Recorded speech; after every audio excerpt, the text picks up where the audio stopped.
아침 일라디오. 지난달 물가는 오르고 고용 불안까지 겹치면서 서민들의 경제적인 어려움이 상당히 컸던 것으로 나타났는데요. 갈수록 팍팍해지는 현실에 어제는 소상공인과 자영업자 그리고 시민사회단체가 함께 가계부담 긴급 대책을 촉구하고 나섰습니다. 고물가 행진을 이어가고 있는 요즘 매일 밖에서 끼니를 해결하는 분들은 더 부담이 크실 수밖에 없는데요. 그런 와중에 주머니가 가벼워진 시민들의 사정을 감안해서 수년째 가격을 올리지 않고 영업 중인 식당들도 간혹 찾아볼 수 있다고 합니다. 가게에 들어갈 때 보면 착한 가격 업소라는 표찰이나 스티커가 붙여져 있는 거 본 적 있으시죠? 이렇게 착한 가게 업소라고 불리는 이곳은 행정안전부와 지방자치단체가 지정하는 우수 물가안정 모범업소인데요. 이런 가게들 덕분에 그나마 빠듯한 생활비를 조금이라도 아낄 수 있다는 분들이 많습니다. 정부가 올해 민생 안정 차원에서 전국 모든 착한 가격 업소에 총 52억 원을 지원할 계획이라고 하는데요. 고물가 시대에 소비자와 상인 모두가 윈윈할 수 있는 제도로 더 널리 알려지면 좋겠습니다. 2월 23일 목요일 오늘 아침 일라디오 출발합니다. 안녕하세요. 아나운서 강승화입니다.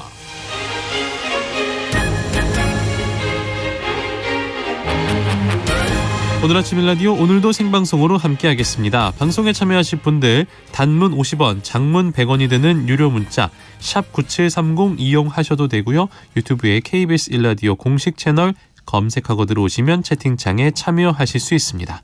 콩 어플리케이션에서도 일라디오를 보이는 라디오로 함께 하실 수 있습니다. 유익한 정보와 살아있는 이야기가 있습니다. KBS 오늘 아침 일라디오. 농수산 뉴스로 이어가겠습니다. 한국농어민신문 이진우 기자 연결할게요. 안녕하세요. 네, 안녕하십니까? 지난 월요일과 화요일에 각각 농림축산식품부와 해양수산부를 대상으로 국회 농림축산식품해양수산위원회가 업무보고를 받았습니다. 농식품부는 양곡관리법 개정안 그리고 해수부는 후쿠시마 원전 오염수 방류에 대한 대응이 이슈로 떠올랐다죠. 그렇습니다. 야당인 더불어민주당은 이달 말 국회 본회의에서 수요량에 비해서 과잉 생산된 쌀을 시장에서 격리하는 것을 골자로 하고 있는 양곡관리법 개정안을 통과시키겠다는 입장인데요. 그래서 사실상 지난 월요일 열린 농식품부 업무보고가 상임위의 전체 회의 마지막이나 다름이 없었는데요. 그런데도 이날도 여야 간 그리고 또 국회와 정부 간의 접점은 찾지는 못했습니다. 정부는 국회가 양곡관리법 개정안을 통과시키더라도 대통령에게 거부권을 행사하도록 건의할 계획이다라는 거죠. 그렇습니다. 이 농식품부 업무보고에서도 여야가 접점을 찾지 못했고요. 또 야당인 국민의힘에서는 국회를 통과하더라도 대통령에게 거부권을 행사하도록 건의해야 한다 이런 입장이었는데요. 정황근 농식품부 장관도 국회 본회의를 통과하지 않았기 때문에 대통령에게 건의를 드리지는 않았다 이러면서도 양곡관리법 개정안이 통과되면 안 된다는 생각이고 또 너무 부작용이 크기 때문에 제가 역할 그러니까 대통령에게 거부권 행사를 건의하는 것을 의미하는 것으로 보이는데요. 이걸 해야 된다고 생각한다 이렇게 답변을 하게 됐습니다. 여야 간 대치가 장기간 이어지고 있습니다. 이 대통령의 거부권 행사를 두고도 야당과 여당의 입장이 첨예하게 갈리고 있죠. 그렇습니다. 통과를 시퇴한다는 더불어민주당 입장 보면 이렇습니다. 더불어민주당에서는 쌀 생산 조정제 등도 포함이 되어 있는데 의무 격리만을 강조하면서 국민들을 호도하고 있다 이런 주장이 나왔고요.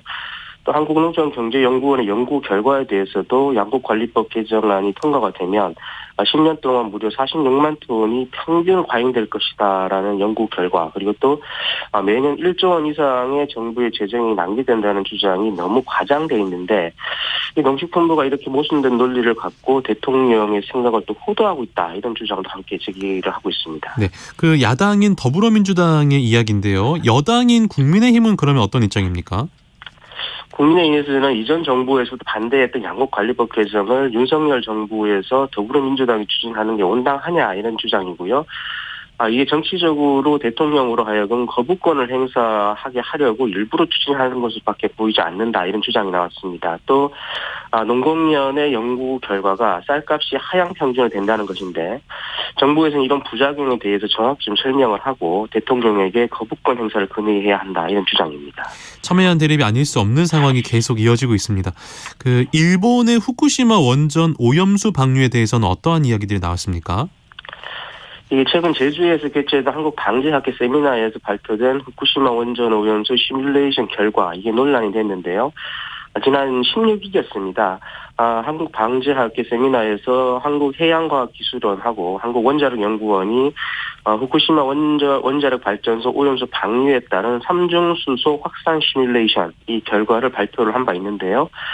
이 발표 내용을 놓고 보면은 사실상 방류를 해도 큰 문제가 없다 이런 식으로 이제 해석이 되고 있는 내용이어서 논란이 일었는데요.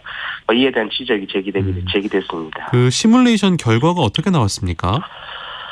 당시 시뮬레이션 결과에서는 이제 방출된 오염수가 우리나라에 유입되는 시기는 매년 해류의 특성에 따라서 변동이 될 수는 있지만 이제 관할 해역에는 4에서 5년 이후부터 유입이 되어서 10년 후에는 약 0.001베크렐 내외가 도달할 것이다 이렇게 예측이 됐다는 겁니다. 네.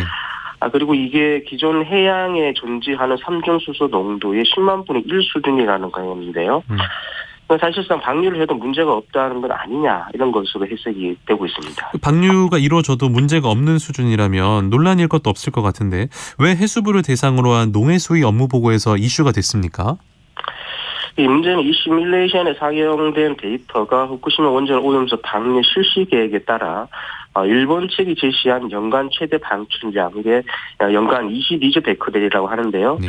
이걸 기준으로 시뮬레이션 했다는 점이 있고요. 또 이 방사능 핵종이 생물체에 쌓이고 이걸 인간이 섭취할 경우에 발생할 수 있는 문제에 대해서는 연구가 진행이 되지 않았다는 이런 이유 때문입니다. 그러니까 일본 측이 제시한 방출량을 그대로 적용을 해서 시뮬레이션을 한 거고, 그리고 또 일각에서 우려하고 있는 방사능 축적 문제, 그러니까 점점 쌓여가는 문제에 대해서는 연구를 하지 않았다 이 얘기군요. 그렇습니다. 이게 일단 일본 정부는 물론이고 도쿄 원전에서도 지금 후쿠시마 원전 오염수에 대한 정확한 정보를 내놓지 않고 있는 상황이기 때문에 이게 원전 오염수 방류와 관련한 일본 정부의 말, 그러니까 이게 다액종 이제 처리 시설이죠. 알프스를 통해서 처리를 하면 안전하다는 말을 믿을 수 없다는 게 지금 문제인데요. 이번 시뮬레이션에 사용된 데이터가 이게 그냥 일본이 제시하고 있는 실시 계획상의 배출량을 그대로 적용했다는 점, 여기에서 이제 문제가 제기가 된 겁니다. 그리고 이제 바다 생물에 축적되는 문제에 대해서는 연구도 하지 않았다라는 거군요. 그렇습니다. 말씀하신 것처럼 이 방사능 핵종이 바다 생물에 축적이 되어서 이게 다시 인간에게 어떤 영향을 미칠지에 대해서는 전혀 연구가 되지 않았는데, 그래서 이제 방류를 하더라도 우리 바다로 들어오는 삼중수소의 양이 자연계에 있는 양보다 적다. 그러니까 앞서 말씀드린 것처럼 자연에 있는 삼중수소보다 낮은 수치가 나왔다고 발표가 된 것이다 보니까 이게 마치 문제가 없는 건 아니냐 이런 지적이, 문제가 없다는 거 아니냐 이렇게 지적이 제기가 된 거고요. 그러면서 무엇보다 이게 굉장한 이슈임에도 불구하고 정부가 직접 발표를 하지 않고 연구기관의 연구 결과 발표 형식을 띈 것도 문제라고 지적이 됐습니다. 이와 관련해서 해수부의 입장이 궁금한데요. 해수부는 방류해도 안전하다 이런 입장인가요? 그렇게 밝히진 않았습니다. 이 조성환 해수부 장관의 말을 종합해보면 이런데요. 이번에 방재학회에서 발표된 내용은 그동안 고도화해온 시뮬레이션의 결과물, 그러니까 고도화된 시뮬레이션이 제대로 작동하는지를 점검하는 것이었지, 점검하는 것이었기 때문에 이게 안전하다, 안전하지 않다라고 판단하지는 않고 있다, 이런 식으로 말을 했고요. 이어서 국제원자력기구가 후쿠시마 원전 오염수에 대해서 점검을 지금 진행을 하고 있는데, 이 결과가 나오면은 다시 시뮬레이션해서 그때 안전성 여부를 판단할 수 있을 것이다, 이렇게 말을 했습니다. 그러니까 이번에 발표된 시뮬레이션 결과와는 별도로 또 시뮬레이션을 해보겠다 이 얘기인가요? 그렇습니다. 그렇게 읽을 수밖에 없는 대목이었는데요. 앞서 말씀드린 것처럼 이제 국제원자력기구의 점검 결과가 나오면은 이걸 근거로 시뮬레이션 하겠다는 거니까 이번에 말고 다시 시뮬레이션을 하겠다는 뜻으로 읽히는 대목입니다. 하지만 이에 대해서도 더불어민주당에서는 문제를 제기했는데요. 이 IAEA가 원자력의 친화적인 기구이고 그래서 그렇다 보니까 여기서 나온 데이터는 그럼 믿을 수 있느냐 하는 주장이었고요. 그래서 우리 정부가 직접 방류될 오염수의 샘플을 채취해서 분석을 해야 하는 것 아니냐 하는 주장도 제기가 됐습니다. 네. 다음 소식으로 가보겠습니다. 주택연금처럼 농업인의 안정적인 노후 생활 보장을 위해 운영이 되고 있습니다.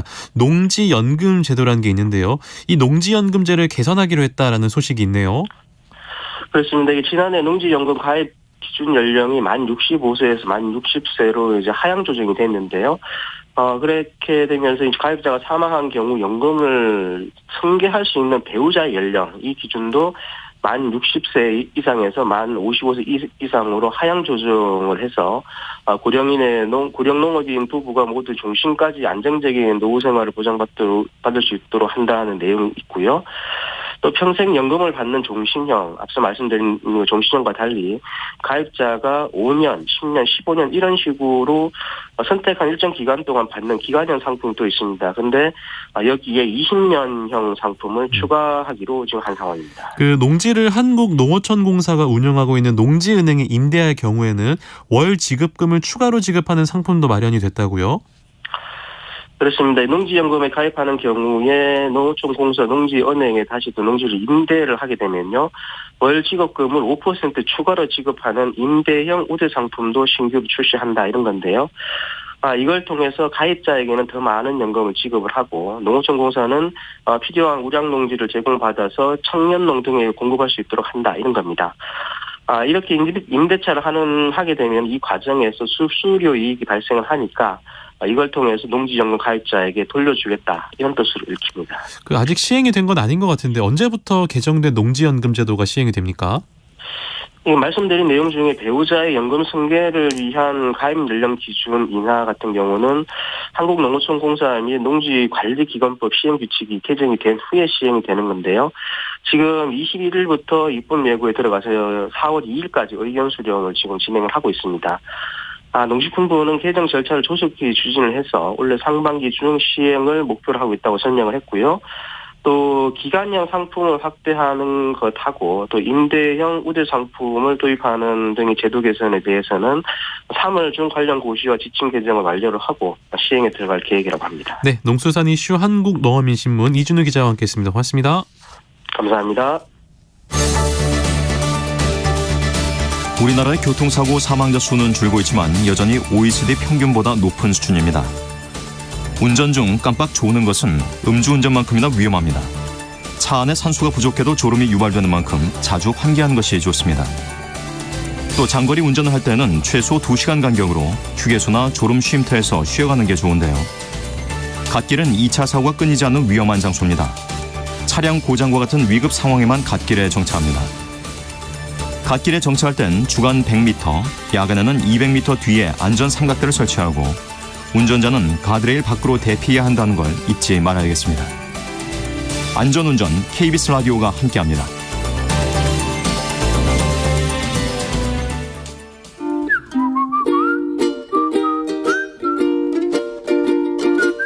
오늘 아침 1라디오 강승화 아나운서의 진행으로 듣고 계십니다.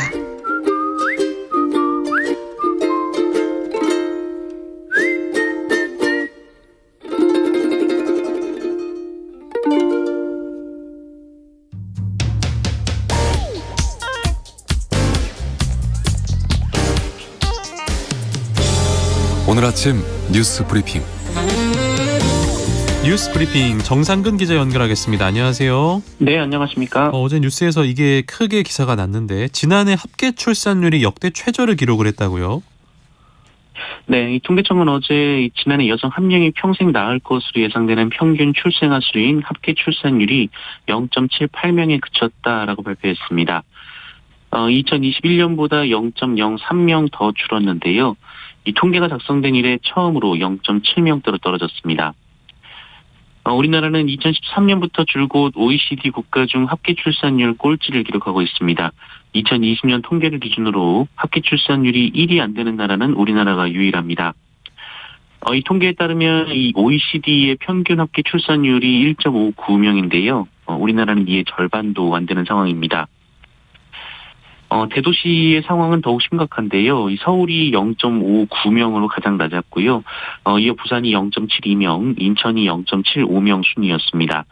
이 합계 출산율이 가장 높은 지역은 세종으로 1.12명이었습니다. 여기에 지난해 혼인 건수도 19만 2천 건에 그쳤습니다. 전년도보다 1,000건 줄어서요.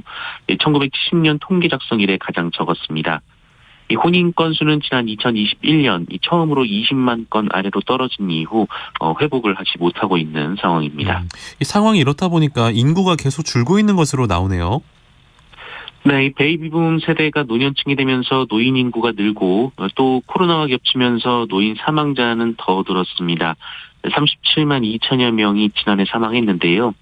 3년째 최고치를 경신했고요. 이 과정에서 국내 인구는 12만 명 줄었습니다. 역시 3년 연속 인구가 자연 감소하고 있는 상황인데요. 3년 전 우리나라의 인구가 5,162만 명이었는데 이 추세면 20년 후에는 4천만 명대로 내려갈 전망입니다. 더 큰 문제는 고령화인데요. 이 총 인구를 연령 순으로 나열할 때 가운데 있는 사람의 연령을 뜻하는 이 중위 연령이 현재 45세입니다. 하지만 저출산 고령화 추세로 2070년이면 62세까지 오를 것으로 전망이 됐습니다. 지금의 아이들이 부양해야 할 노인의 수가 크게 늘어나게 되고요. 생산 가능 인구가 줄면 경제도 나빠질 수밖에 없는 상황입니다. 그리고 이제 아이가 있어도 최근 소아청소년과 의사가 부족해서 사회적 문제가 되기도 하고 있는데 정부가 이와 관련해서 대책을 발표했다고요? 네, 윤석열 대통령은 어제 어린이병원을 찾아 소아과 부족 문제를 언급하며 이 대책 마련을 지시했는데요. 복지부가 즉각 이 아픈 아이가 걱정 없이 진료를 받게 하겠다며 대책을 내놨습니다. 이 소아암 같은 중증 환자와 이 한밤중에 아픈 아이들이 치료를 받을 수 있는 병원을 늘린다는 것이 핵심입니다. 이 어린이 공공 전문 진료센터를 14곳으로 늘리고 야간과 휴일에 진료하는 달빛 어린이 병원도 100곳까지 확대하기로 했습니다. 하지만 문제는 의사가 없다라는 점입니다. 네. 실제 소아과 전공의의 정원이 5년째 미달되고 있는 것이 현실입니다. 심지어 50개 대학병원 가운데 올해 소아과 전공의를 지원한 사람이 한 명도 없는 병원이 무려 38곳이나 됩니다. 복지부는 신생아의 입원 수가를 50% 늘리고 공공전문센터에는 시범적으로 적자 보상도 해주겠다라고 밝혔습니다만 이 저출산과 수가 문제가 근본적으로 해결되지 않는 이상 이 소아과 의사 부족은 더 심해질 것이다라는 지적이 이어지고 있습니다. 네. 정부가 공공요금을 하반기에 나눠서 인상하는 방안을 검토 중이라고요? 네, 추경호 부총리 겸 기획재정부 장관은 어제 국회에 출석해서 이 민생의 어려움을 세심히 살피는 차원에서 공공요금 안정에 총력을 다할 것이다라고 말했습니다. 추경호 부총리는 도로, 철도, 우편 등 중앙 공공요금은 상반기에 동결 기조로 운영하고 전기, 가스, 에너지 요금은 이 국민 부담을 우선적으로 고려하되 이 에너지 공기업의 재무 상황도 감안할 것이다라고 말했습니다. 이는 에너지 요금의 경우 상반기는 동결하고 하반기에 단계적으로 인상하겠다라는 뜻으로 풀이가 됩니다. 실제로 추경호 부총리는 이어진 의원들과의 질의응답에서 이 물가가 상대적으로 상반기에는 높고 하반기는 갈수록 안정세를 보일 것이라면서 이 다른 품목의 안정세가 있을 때 공공요금 인상을 검토하는 것이 맞다라고 말했습니다. 하지만 최근 발송된 1월 고지서에 이미 상당한 부담을 느끼는 서민 또 중산층이 많다라는 지적도 나오고 있습니다. 네. 자, 이어서 정치권 소식도 만나볼까요? 네, 이재명 민주당 대표는 어제 윤석열 대통령과 검찰에 맹공을 가했습니다. 이재명 대표는 자신에 대한 검찰의 수사는 정치 보복이라며 압수수색의 횟수가 275회에 이르렀다라고 비판했고요. 이 김건희 여사의 도이치모터스 주가 조작 의혹 수사와의 형평성을 우회적으로 문제 삼았습니다. 여기에 윤석열 대통령이 검사 시절 했던 말을 가져와서 이 국가 권력을 가지고 장난하면 그게 깡패지 대통령이겠습니까? 이렇게 비판했는데요.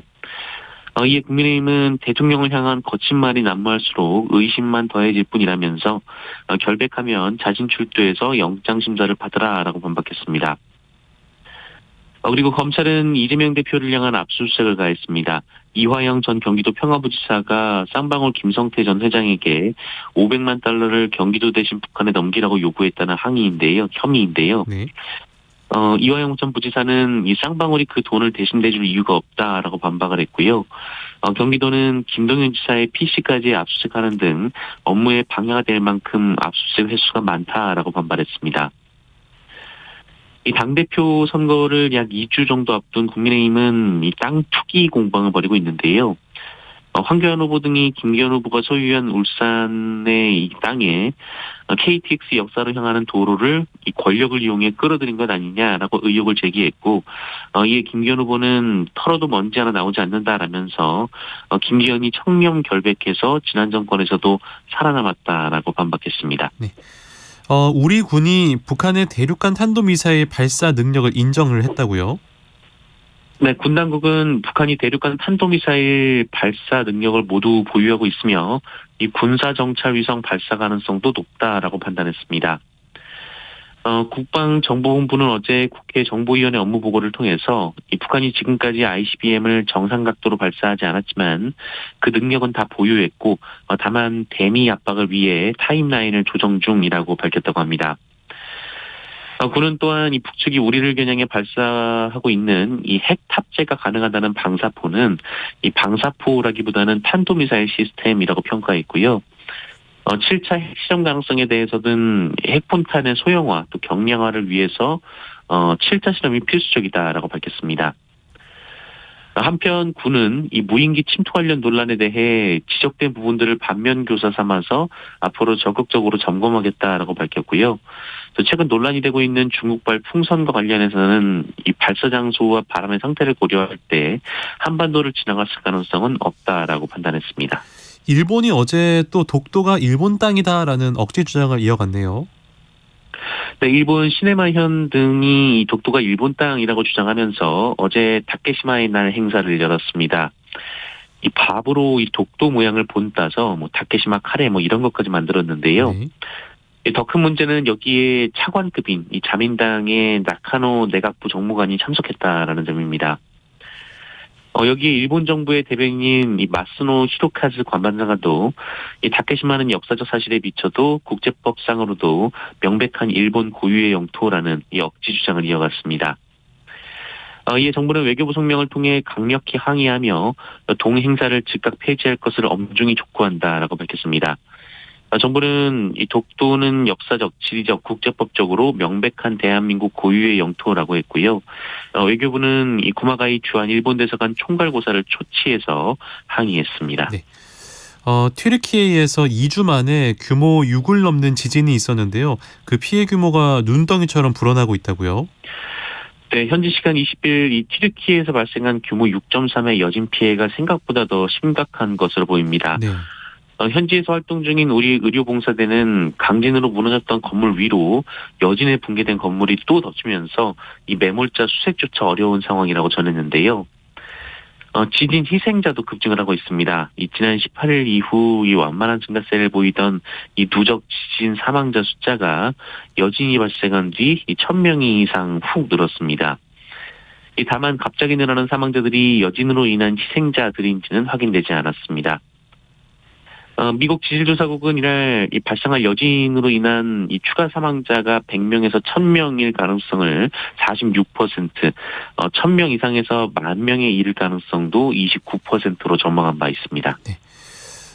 최근 양봉 농가에서 꿀벌이 대량으로 사라져서 큰 피해를 입었다는데 어떤 얘기입니까? 네. 벌통에서 꿀벌이 사라져서 양봉 농가의 큰 피해로 이어지는 일이 지난 가을에도 또 발생한 것으로 드러났습니다. 이 죽거나 사라진 꿀벌이 100억 마리에 이른다라고 하는데요. 네. 이 정확한 원인은 알 수 없지만 이 앞선 정부 조사에서는 이 급격한 기온 변화와 또 외래종 말벌의 공격 그리고 꿀벌에 기생하는 해충 응애 때문인 것으로 봤는데 특히 이번에는 이 꿀벌 기생충 응애를 막기 위해 쓴 약품이 피해를 키웠다는 분석이 나오고 있습니다. 몸집이 1에서 2mm 정도인 응애는 꿀벌에 기생하며 체액을 빨아먹고 이 병원성 바이러스를 옮깁니다. 그런데 양봉 농가들이 특정 성분이든 방제제를 오랜 기간 쓰다 보니 내성이 생긴 응애는 잘 죽지 않고 반면 꿀벌의 면역력을 떨어뜨려서 집단 폐사로 이어졌다라는 것이 정부의 설명입니다. 네. 다만 지난해 분석과는 달리 기후변화와의 연관성은 이번에는 밝히지 못했습니다. 이에 정부는 이 내성을 일으킨 방제제를 올해부터 퇴출시키고 오는 6월에서 10월까지 응애 방면에 주력하기로 했습니다. 또한 피해를 본 농가에는 최대 1,000만 원의 경영 자금과 이 새 꿀벌을 들여오는 이 비용 등이 지원되는데요. 네. 이 꿀벌은 이 가루바지를 통해 식물의 생산을 도움으로써 이 농업과 생태계에서 핵심적인 역할을 담당하는 개체입니다. 앞으로 학교 폭력으로 전학 조치된 학생 일정 기간 생활기록부에 기록이 남는다고요? 네, 다음 달 1일부터 학교폭력으로 전학 조치를 받은 가해 학생은 예외 없이 이 학교생활 기록부에 이 졸업 후 2년간 기록이 남게 됩니다. 지금은 원칙상 졸업 후 2년간 보존을 하고 있는데 예외 사항을 둬서 이 졸업 시 심의를 거쳐 삭제할 수 있게 돼 있었습니다. 그리고 이 치도 징계에 해당하는 학급 교체의 경우 지금은 졸업과 동시에 삭제가 되지만 앞으로는 졸업 후 2년간 보존하는 것을 원칙으로 하게 됩니다. 다만 이 경우에는 졸업 시 심의를 거쳐 삭제할 수 있도록 하기도 했습니다. 네. 끝으로 스포츠 소식 만나볼까요? 골도 없고 도움도 없었지만 나폴리의 김민재 선수 어제도 최고 평점을 받았습니다. 네, 유럽 챔피언스리그 16강전에 출전한 나폴리 소속의 김민재 선수는 이 독일의 강호 프랑크푸르트와의 경기에서 팀의 2대0 승리를 이끌었습니다. 이날 최고 평점을 받은 선수는 골을 넣은 오시멘 선수도 디 로렌조 선수도 아닌 이 수비수 김민재 선수였는데요. 축구 통계 사이트 풋mov은 이 김민재 선수에게 양팀 통틀어 최고 평점을 줬습니다. 김민재 선수는 이날 경기에서 무려 7개 항목에서 최고의 기록을 남겼는데요. 이 수비수 본연의 임무인 경합 승리와 공중볼 결합, 걷어내기, 태클은 물론이고 터치와 패스 성공률도 터치 성공도 가장 많았고요. 네. 또 드리블 성공률은 100%에 달했습니다. 이 나폴리의 스팔리티 감독은 김민재는 계속 성장하고 있다라면서 팬들이 킴 이렇게 외치는 이유라고 흥분을 했고요. 이탈리아 축구 레전드인 코스타 쿠르타는 본인이 감독이라면 다크롬에서 김민재 손부터 잡겠다라며 이 찬사를 쏟아냈습니다. 그랬군요. 자, 뉴스브리핑 지금까지 정상근 기자였습니다. 고맙습니다. 고맙습니다.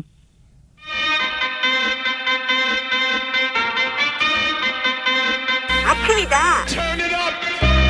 활기찬 하루를 여는 오늘 아침 1라디오 건강한 아침 습관. 안녕하세요. 오늘 아침 힐링타임. 저는 필라테스 하는 방송인 양정원입니다. 오늘은 기지개를 활짝 펴볼까요? 양팔을 머리 위로 들어 올려 깍지를 끼시고요.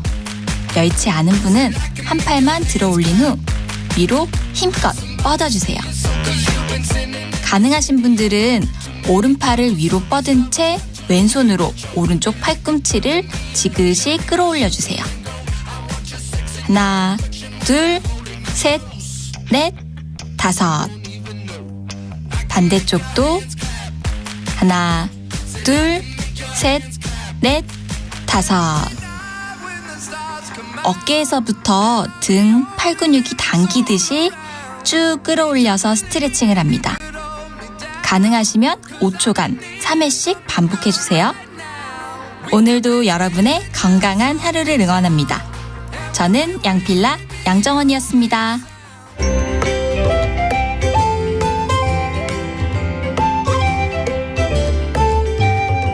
상쾌한 하루의 시작. KBS 오늘 아침 1라디오. 농어촌에서 발생할 수 있는 법적 분쟁 상황 보다 현명하고 지혜롭게 대처하는 방법 배워보겠습니다. 우리 동네 박 변호사 법률사무소 한아름의 박형윤 변호사 연결하겠습니다. 박 변호사님 어서 오세요. 안녕하세요. 날씨가 또 갑자기 좀 쌀쌀해졌어요. 그 변호사님 계신 곳은 그래도 뭐 남쪽이라서 봄 기운이 물씬 느껴지시죠? 봄 기운이 막 느껴지고 있었는데요. 네. 어제 새벽에 눈 왔습니다. 아이고. 야. 네, 바닥이 하얗고요. 예. 그 전까지는 이제 봄꽃이 막 필랑말랑 했었거든요. 뭐 출근하실 때 뭐 꽃도 좀 보이고 그랬었나 봐요. 꽃이 보이기보다는 이제 이파리가 살짝 나오려고 예, 이제 그 어떻게 보면은 꽃송이 전에 어떤 이파리가 나오려는 그런 느낌이 딱 나고 있었는데 네. 눈이 와가지고 뭐 좀 더 기다려야 할 것 같습니다. 이맘때쯤이면 이제 뭐 꽃샘추위도 오기도 하고 그러긴 하니까 어쨌든 뭐 봄은 오니까요. 아, 그럼요. 봄이 오면 저희는 되게 빨리 오고 또 꽃이 굉장히 예쁘게 많이 피고 있기 때문에 네. 또 이쪽이 뭐 벚꽃도 그렇지만은 뭐 여러 가지 꽃들이 많이 펴요. 저희는. 그래서 곧 이제 한 달 이내면 아마 꽃 구경할 수 있을 것 같습니다. 아유, 그날이 좀 빨리 왔으면 좋겠네요. 예. 자, 오늘은 또 어떤 사례인지 또 들어보고 계속해서 이야기 이어가겠습니다. 네.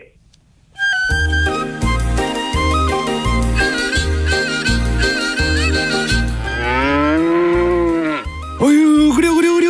그렇게 사료 맛이 좋은겨? 어휴, 그 작년에 정부 보조 지원받아 옆에 건물 신축해서 이렇게 사료를 직접 제조해 발효하니까 얼마나 좋아. 아유, 이 소들이 참말로 잘 먹는구먼. 저기요. 아니 이게 대체 또 뭔 냄새냐고요. 이 악취 때문에 살 수가 없다고 몇 번이나 얘기했어요. 에휴, 또 왔네, 또 왔어. 저 영희 엄마만 아니면 문제가 없는데. 아니 작년에 신축한 저 건물이 대체 뭐냐고요. 우리 집까지 50m 거리인데 대체 이 축사역 건물에 뭐가 있길래 이렇게 밤낮 없이 냄새가 나는 거냐고요. 아이, 영희 엄니, 미안해요. 몇 년 있다가 철거할 거니까. 그러고 내가 영희네 집에 폐 안 끼치게 앞으로는 새벽에만 가동하고 앞으로는 더 조심할게요. 오래된 이웃사촌인데 좀만 봐줘요. 그러면 일단은 믿고 가볼게요. 악취 때문에 너무 힘들다고요. 제발 지도 좀 살려줘요.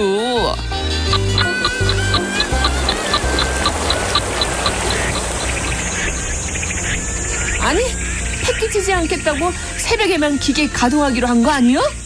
해가 중천에 떴는데 아휴 악취 때문에 밥을 먹을 수가 없네. 이제 도저히 못 참아.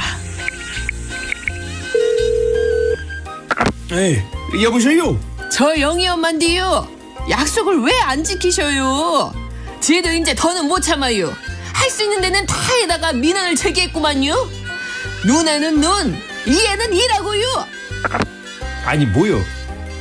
맨날 와서 뭐라 하더니 이제는 민원까지 냈다고? 이웃끼리 이 정도 냄새 갖고 참네 못 참네. 그러면은 나도 이제 내 마음대로 할 거구만.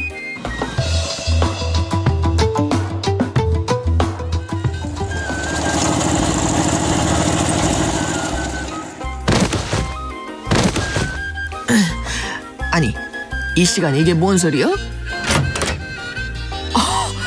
저기요. 나 참 기가 막혀서 그동안 악취도 모자라서 이제는 썩은 농작물까지 우리 집 앞마당에 쌓고 이게 뭐 하는 거예요? 나도 참을 만큼 참았다고요. 에? 뭘 냄새가 난다고 유난을 떨고 거기다가 이웃 사이에 민원까지 내고 악취 난다고 자꾸 찾아오고 전화하고 그러면은 이렇게 쓰레기 버리고 갈 테니까 좋아하는 법대로 해요. 뭐라고요? 아이고 적반하장도 유분수네요. 그래요. 어디 한번 법대로 해보자고요. 아이고, 우리 영희 어머니께서 이래저래 스트레스가 이만저만이 아니실 것 같은데 일단 악취 문제는 잠시 뒤에 알아보고 먼저 민원을 제기했다고 그 철봉 씨가 그 영희 어머니 집 앞마당에 썩은 농작물을 막 두고 소리 지르고 이러면 안 되잖아요. 절대 안 되죠. 예. 이러시면 안 되고요. 일단 썩은 농작물 같은 거 가져다 두려고 이렇게 앞마당 들라고 하는 거는 아무리 친해도 주거 침입죄 됩니다. 주거 침입죄. 예, 그리고 썩은 농작물 가져다 주고 또 막 항의하고 또 항의하면 또 더 갖다 놓겠다고 한 것도 협박죄에 해당하고요. 협박죄. 예, 처벌될 가능성이 많고 우리가 그 굉장히 오해하시는 게 있는데 내가 권리가 있다고 해서 뭐 예를 들면은 돈을 빌려줘서 받을 돈이 있다고 해서 그 돈을 갚을 사람한테 찾아가가지고 내가 고소할 거야, 소송 제기할 거야 이렇게 막 하시는 분들 계시거든요. 있어요. 예, 그런 말 하시면 안 돼요. 왜요? 다 협박죄가 되는 거고요. 그건 그냥 소송을 하시면 됩니다. 그냥 굳이 찾아가서 말씀하시는 게 아니라 소송하시면 되는 거고 말씀을 하시는 것 자체가 협박죄가 되기 때문에 네. 조심하셔야 되는 겁니다. 오늘 사연에서 영희 어머니는 그러면 지금 같은 상황을 어떻게 해야 됩니까? 용희 어머니 같은 경우에는 이런 상황이면 민사소송을 제기하셔가지고 썩은 농작물 이렇게 수거해 가라고 그러고 그 수거를 안 해가면 수거해 갈 비용이라든지 그것 때문에 받는 정신적인 스트레스에 대한 위자료 이런 것들을 민사소송으로 제기를 해야 되고요. 더불어서 이제 아까 말씀드렸던 범죄가 있기 때문에 형사고소를 통해서 형사 처벌을 받도록 그렇게 이제 법적 조치를 취하셔야 됩니다. 그렇군요. 그 위자료 청구할 때 뭐 증빙 서류 같은 게 필요한 게 있습니까? 아무래도 증거는 필요하니까는요. 아까 썩은 농작물 같은 거를 가져다 놓은 그 사진 같은 거, 네네. 그리고 이렇게 서로 다툴 때 말을 하는 것, 큰 소리 치고 이런 것들에 대한 녹음 자료 같은 거, 이런 것들이 이제 객관적인 자료가 될 수 있어서 그런 자료를 좀 수집해서 내시면 좋겠고요. 네. 그리고 무엇보다도 요즘 같은 경우는 방법 CCTV 같은 게 많이 있거든요. 네, 맞아요. 그런 장면들이 촬영되어 있는 CCTV 영상을 증거자료로 수집하도록 수사기관에 꼭 요청을 하셔야 됩니다. 네. 그 악취 문제로 넘어가서 한우를 사육하는 이분이 그 정부 보조 지원을 받아서 건물을 신축을 한 건데, 축산 관련 시설인 것 같죠? 그렇죠. 아무래도 사료 배합시설은 축산 관련 시설인데 이런 게 요새는 하도 악취도 발생하고 생활민원이 많기 때문에 네. 설치를 잘 허가를 안 내주거든요. 그렇기 때문에 행정청에다가 과연 이게 적법하게 어떤 용도나 목적 이런 것들을 잘 신고해서 설치 허가를 받은 것인지 확인할 필요가 있고요. 만약에 그런 것들을 허위로 했다고 하면 행정청에다가 민원을 제기를 해서 그 건물 같은 것들에 대해서 문제 제기를 하고 행정처분을 통한 철거나 이런 것들을 진행할 수 있도록 민원 제기 같은 거를 충분히 고려해 보셔야 됩니다. 그 농업용 창고로 신고를 하고 실제로는 축산 관련 시설을 신축한 경우도 혹시 있습니까? 어떻게 하셨어요? 그런 경우가 너무 많습니다. 아, 그래요? 농업용 창고 같은 경우에는 피해가 적죠. 보관만 하는 거기 때문에. 네. 그래서 이게 허가가 쉽게 나와요. 근데 축산 관련 시설들은 악취 나는 경우가 굉장히 많기 때문에 네. 이게 잘 허가가 안 나오거든요. 그래서 그렇게 허위로 신고해야 하는 경우가 굉장히 많습니다. 네. 이렇게 악취가 좀 심한 경우에 민원 제기는 그러면 어디로 해야 되나요? 지역 행정 시청 군청에다 하면 되고요. 네. 찾아가서 민원실에 먼저 얘기를 하게 되면 관련 부서를 안내를 해줍니다. 그럼 거기에다가 말로 하시면 안 되고 문서로서 제출을 하시면 신속하게 처리가 될 수 있습니다. 아, 그렇군요. 영희 어머니 입장에서는 이제 몇 년 뒤에 설비를 철거하겠다는 등 새벽에만 하겠다는 등 했는데 약속을 안 지켜가지고 더 괘씸할 것 같기도 한데 협박까지 했으니까 너무 억울하실 것 같아요. 굉장히 억울하고요. 예. 이렇게 약속까지 했는데 안 하신 경우에는 그 약속을 통해서 행정적으로 그런 시설에 대한 허가를 취소해달라는 행정심판이나 행정소송도 제기할 수가 있거든요. 아, 그래요? 그래서 이제 굉장히 힘들다고 생각하시면 스스로 법적 조치를 취할 수 있는 그런 부분들에 대해 좀 고려해 보시면 좋겠습니다. 그 악취 방지법 시행 규칙이라는 게 있던데 이거 어떤 얘기입니까? 우리가 악취 방지법 자체가 있는 거고요. 네. 악취 방지법과 관련돼 가지고 좀 중요한 그 상세 내용들을 시행규칙에서 이제 그 규정을 하고 있는데요. 네. 악취 배출 시설이 어떤 건지 그런 종류에 대한 규정부터 해가지고 그런 악취에 관련된 관리 지정 기준 이런 것들을 세부적으로 규정을 하고 있습니다. 그래서 만약에 이제 악취 때문에 고통을 받고 계신다고 하면 악취법 시행규칙에서 정하고 있는 악취 배출 시설인지 이런 여부를 확인하고 배출 허용 기준을 초과하고 있는지 등을 확인한 다음에 지자체에다가 관할 행정청에다가 민원을 제기하는 그런데 아주 중요한 기준인 겁니다. 그렇군요. 실제로 제가 이제 그 아침 방송을 한 7, 8년 진행하면서 이런 그 주민들 간의 분쟁 사항을 너무 많이 저도 봤었는데 이런 분쟁을 좀 어쨌든 이웃들이니까 법적 분쟁까지는 안 갔으면 좋겠는데 이런 걸 좀 피하려면 어떠한 노력들을 서로 하셔야 될까요? 제일 중요한 건 그 축사를 운영하시는 이제 농장주의 마음이 제일 중요하죠. 네. 왜냐하면 이게 악취 저감 장치 어떤 저감 조치 이런 것들을 할 수가 있는데 비용이 많이 들어요. 비용 때문에. 근데 약속을 하셔도 그걸 이행하기가 쉽지가 않으시거든요. 네. 그렇지만 약속을 한 만큼 충분히 이행을 하신다고 하면 마을 주민들과의 신뢰도 발생할 거고 아무래도 그 악취 정도를 참는 수인 한도도 굉장히 높아질 겁니다. 그래서 신뢰를 유지할 수 있도록 노력하는 게 가장 중요할 것 같습니다. 네, 서로 좀 배려하는 그런 자세가 필요할 것 같습니다. 자, 우리 동네 박 변호사 지금까지 박형윤 변호사 함께했습니다. 오늘 말씀도 고맙습니다. 감사합니다. 오늘은 지난 며칠간의 반짝 추위가 잠시 물러난다는 또 반가운 소식이 있네요. 기온이 평년 수준을 회복을 하겠습니다. 하지만 아침엔 좀 춥습니다. 아침 기온 영하 7도에서 영상 4도로 영하로 떨어지는 지역도 있겠습니다. 낮 기온은 6도에서 13도로 어제보다 2도가량 높아질 텐데요. 날씨가 풀리니까 또 초미세먼지 농도가 높아지네요. 마스크 잘 끼고 잘 쓰시고 외출하시길 바랍니다. 자, 오늘 아침 일라디오 오늘 순서 여기까지입니다. 저는 내일 다시 돌아올게요. 아나운서 강승화였습니다. 고맙습니다.